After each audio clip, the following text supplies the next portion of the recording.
Mission Lab is a design studio within Quest to Learn. It's comprised of game designers and curriculum designers, and we work with teachers at Quest to Learn to help them develop the curriculum and to design games that are played in the classroom.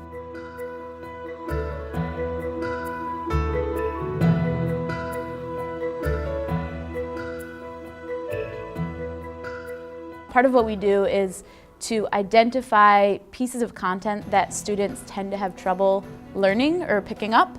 And when those areas come up, we work as a team to brainstorm ways that we can design a game that will help kids to better understand and really learn and remember these content areas. Mission Lab is something as a structure within a school that does not exist in any other school that I know of. The support that it gives teachers, I think, especially at a public school, makes it extremely unique. It's just a place where teachers can really be creative and are really encouraged to be creative with their curriculum, and also a space of collaboration. It is an amazing experience because you not only have three heads working together, but you have three heads that bring such wonderful different knowledge and skills to the table that you end up with products that wouldn't have ever appeared if it was just three teachers working together, three curriculum designers, or three game designers. The teacher obviously comes with the content expertise in terms of what is mandated to be taught, and then through group meetings and discussions with the curriculum developers and game designers, start to flesh out possible ideas and directions to go to teach the content. The space that we offer is just like physically kind of a necessary place for teachers to go to. That's not like a faculty room. It's a place where they can go and think, not just go and chill. And we are there to help them think. In terms of knowing what the teacher wants to teach, I have some ideas in my mind already. But then the teacher comes up with something else which is very close to that. So I say, oh, actually, I was thinking the same.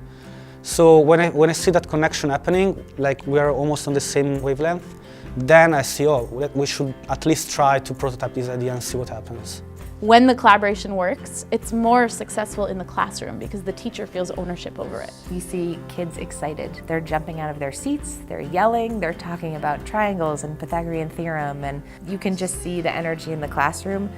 I call it controlled chaos. It is a lot of noise, but very specific noise geared towards learning goals. So it's this amazing time in a classroom where you know learning's going on at the same time that the students are having fun. We're not just playing the games for no reason. We have like a goal in mind. So our goal for the day may be to learn like certain Spanish words. So like we played Clue once, but it was a Spanish Clue. And the object was to learn how to say different Spanish foods.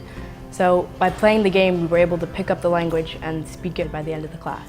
At first, you're like, oh man, the second these kids hear game, their minds change and they start to, get a little excited, they talk, they don't listen as much. And that's true. And from a kid's perspective, every time they've experienced games, it's been in a more lax environment where, they're supposed to have fun, they're not worrying about rules or anything else.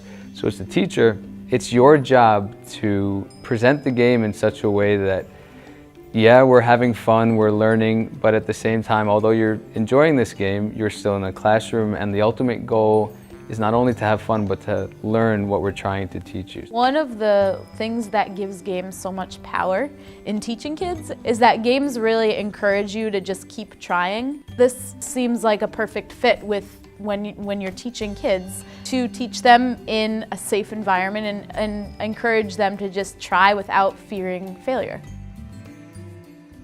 Oftentimes the teachers bring up ideas that we never thought of. And so it changes the direction of where we're going in a particular brainstorm, or with a playtest of a game, the teacher's feedback may then shift the redesign of that game.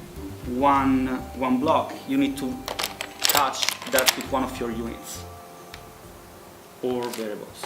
So if it's touching, then you can attack and you can use that. Mission Lab is in our meeting times, are prompts for teacher learning and teacher reflecting on their next steps and their long-term planning. It's very easy to get caught in the day-to-day as a teacher and planning for the next day or maybe the next week or maybe 2 weeks down the road, but we try to force the long-term vision. And while it can be a pain sometimes too, teachers do appreciate it in the long run. There's sort of a trajectory to understanding the nature of the collaboration, and so teachers who have been here since the beginning are very protective of their relationship with the curriculum team. Curriculum meeting times are kind of like times that are never touched unless they really have to be, and teachers protect that more than anybody else does. Games can be considered almost like a second language, universal language for the world, because those are experiences that a lot of people go through and they connect to, maybe in similar ways. And so there is already some kind of connection there. So if something is working here, I don't see why something like this wouldn't work in other places.